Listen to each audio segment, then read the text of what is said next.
Le sport, les arts dans le plus grand désert partagé au monde.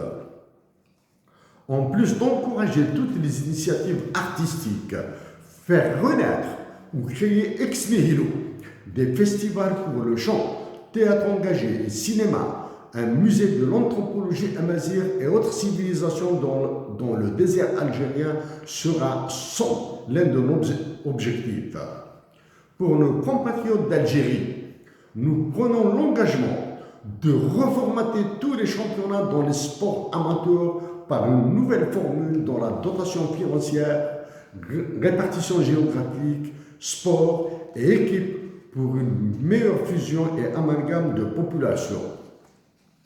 Avec la participation de tous les pays ayant une portion de ce désert, il est possible de lancer des compétitions de niveau mondial. Il est permis de rêver que les efforts de tous déboucheront sur la création de Jeux olympiques des Ténéré qui auront lieu tous les 3 ans pour compenser la disparition par les idioties politiques des Jeux africains. Les guerres et conflits, la paix et sécurité en Afrique du Nord.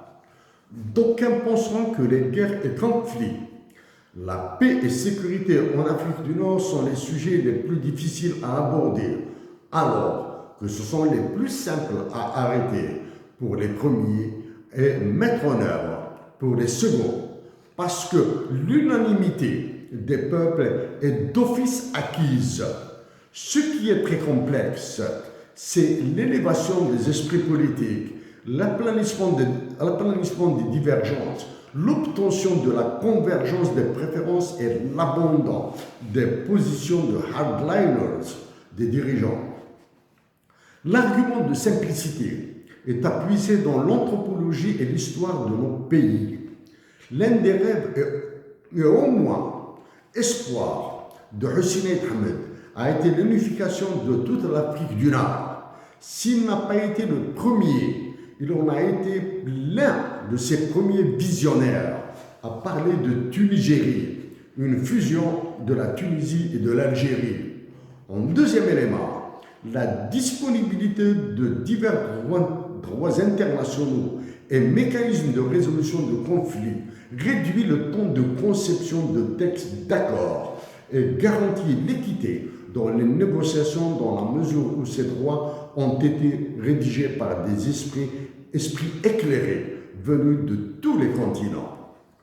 Pour l'argument d'histoire, il est double et en voici le premier élément.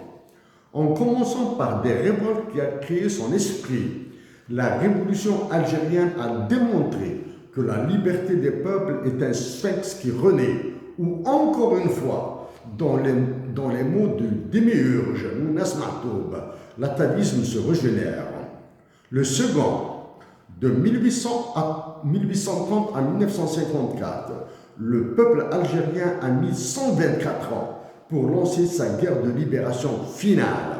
Donc, plusieurs générations, descendances des peuples colonisés seraient nécessaires pour éveiller les consciences patriotiques et allumer le feu de la liberté.